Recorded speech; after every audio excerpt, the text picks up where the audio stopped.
Hi friends, நம்ம இன்றைக்கி பன்னீர் cheese paratha எப்படி பண்ணலான்னு பார்க்க போகிறோம். அதுவும் நான் நைட்டு சப்பாத்தி போட்டேன், அந்த மாவு மீந்துருச்சு. அதை தம்பிக்கு ஸ்கூல் லஞ்ச் பாக்ஸாக ரெடி பண்ணுறதுக்காண்டி நான் இது ரெடி பண்ணுறேன். எப்படி பண்ணலாம் அப்படின்னு சொல்லிட்டு பார்ப்போம். இந்த மாதிரி நீங்களும் சப்பாத்தி நைட்டு போடுறீங்கன்னா காலையிலே கொஞ்சம் சப்பாத்தி மாவு மீந்துச்சுன்னா எடுத்து வச்சுக்கிட்டிங்கன்னா இந்த மாதிரி ஸ்கூலுக்கு காலையில் கிட்ஸுக்கு லஞ்சாக கூட நீங்கள் பேக் பண்ணி கொடுக்கலாம். இல்லைனா மார்னிங் பிரேக்ஃபாஸ்ட்டாகவும் கொடுக்கலாம். ஆனால் காலையில் குழந்தைங்க சீக்கிரமாக கிளம்புறப்ப இந்த கிளைமேட்டில் அதுவும் காலையில் சாப்பிடவே மாட்டாங்க. அதனால் நீங்கள் லஞ்சாகவே கொடுக்கலாம். இப்போது எப்படி பண்ணலாம் அப்படின்னு சொல்லிட்டு பார்ப்போம்.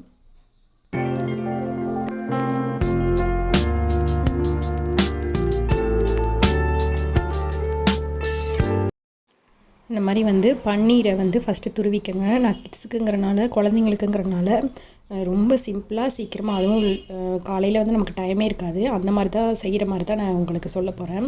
அடுத்து இந்த மாதிரி சீஸை துருவிக்கங்க. உங்களுக்கு கொஞ்சம் பெரிய அளவுலேயே பன்னீரும் சீஸும் எடுத்துக்கோங்க. நல்லா பெரிய பால் உருட்டுற அளவுக்கு உங்களுக்கு எவ்வளோ வேணுமோ, எத்தனை சப்பாத்தி மாவு நீங்கள் வச்சுருக்கீங்களோ அதுக்கு தகுந்தாப்பில், மாவு எவ்வளோ வச்சுருக்கீங்களோ தகுந்தாப்பில் எடுத்துக்கோங்க. இந்த மாதிரி அடுத்து 1/4 டேபிள் ஸ்பூனுக்கும் ரொம்ப கம்மியாக மிளகாத்தூள் எடுத்துக்கோங்க.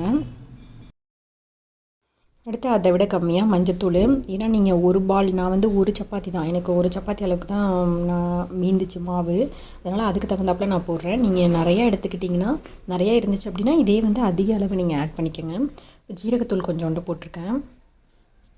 இது பிங்க் சால்ட்டு, நீங்கள் நார்மல் சால்ட்டும் யூஸ் பண்ணலாம். என்கிட்ட இதை இருந்துச்சு, அதனால் நான் இதை யூஸ் பண்ணியிருக்கேன். இப்போது இது எல்லாத்தையும் நல்லா மிக்ஸ் பண்ணிக்கோங்க. உங்கள்கிட்ட கரம் மசாலா இருந்தால் அது கூட லைட்டாக நீங்கள் ஆட் பண்ணிக்கலாம், நல்லாயிருக்கும். நல்லா இந்த மாதிரி மிக்ஸ் பண்ணிவிட்டு இதை இப்போ பால் மாதிரி நான் ஃபுல்லாக உருட்டிக்கோங்க.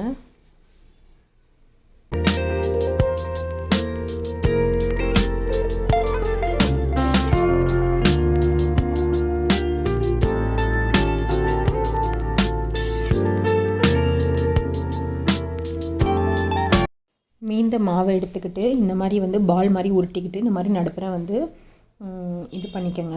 ஏன்னா அப்போ தான் அதை வச்சு நமக்கு ஃபுல்லாக மூடுறதுக்கு கரெக்டாக இருக்கும். அந்த மாதிரி இந்த மாவு குவான்டிட்டி கொஞ்சம் அதிகமாக இருந்தால் நல்லாயிருக்கும், அப்போ தான் கரெக்டாக இருக்கும். ஏன்னா உள்ளே வச்சு க்ளோஸ் பண்ணுறதுக்கு அப்போ தான் கரெக்டாக இருக்கும்.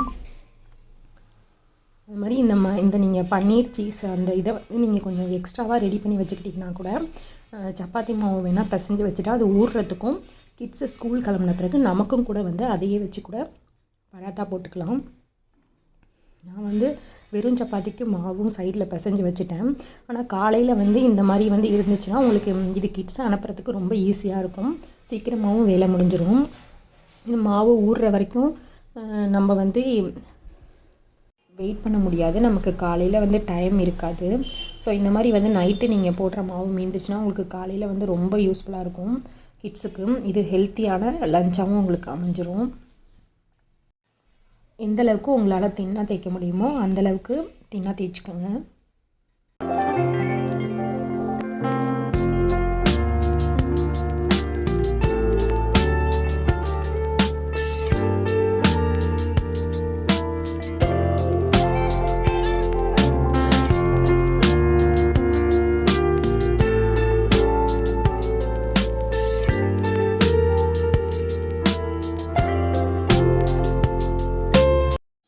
இப்போ சப்பாத்தி கல் சூடு வந்தோடனே கொஞ்சோண்டு நெய் ஆட் பண்ணிக்கோங்க.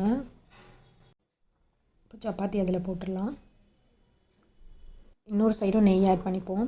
நம்ம குழந்தைங்களுக்காக செய்கிறப்ப அதிக அளவு பட்டரு நெய்யெல்லாம் ஆட் பண்ணிக்கோங்க.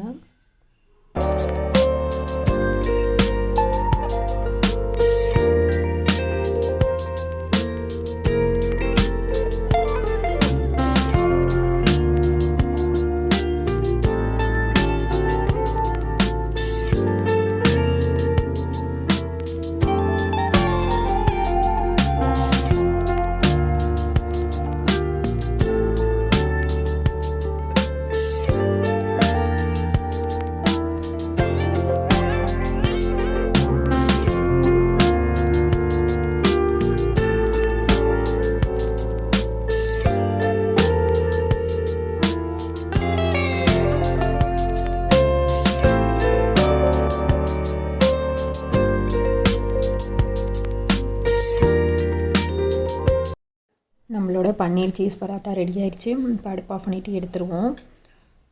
இதை வந்து நீங்கள் வந்து குழந்தைங்களுக்கு வந்து பாக்ஸில் வைக்கிறப்ப கட் பண்ணி கொடுங்க. 4 ஸ்லைசஸாக கட் பண்ணி கொடுத்தீங்கன்னா கொஞ்சம் சாப்பிட ஈஸியாக இருக்கும். நான் வந்து இந்த பன்னீர் சீஸ் பராத்தையோடு சேர்த்து டோஃபு கிரேவி பண்ணியிருக்கேன். இது ஆல்ரெடி நான் வீடியோ போட்டிருக்கேன். பார்க்காதவங்க மேலே நான் கார்டில் கொடுக்குறேன், செக் பண்ணி பாருங்கள். இதுக்கு அது வந்து ரொம்ப நல்லாயிருக்கும், ஹெல்த்தியான லஞ்சாகவும் ஆயிரும். கண்டிப்பாக ட்ரை பண்ணி பார்த்துட்டு நீங்கள் எப்படி இருந்துச்சு அப்படின்னு சொல்லிட்டு கமெண்டில் சொல்லுங்கள். இந்த வீடியோ பிடிச்சிருந்துச்சுன்னா லைக் பண்ணுங்கள், ஷேர் பண்ணுங்கள், மறக்காமல் சப்ஸ்கிரைப் பண்ணுங்கள். பக்கத்தில் இருக்க பெல் பட்டனையும் கிளிக் பண்ணுங்கள். அப்போ தான் நான் புதுசாக போடுற வீடியோஸ்லாம் உங்களுக்கு நோட்டிஃபிகேஷனில் வரும். தேங்க்யூ.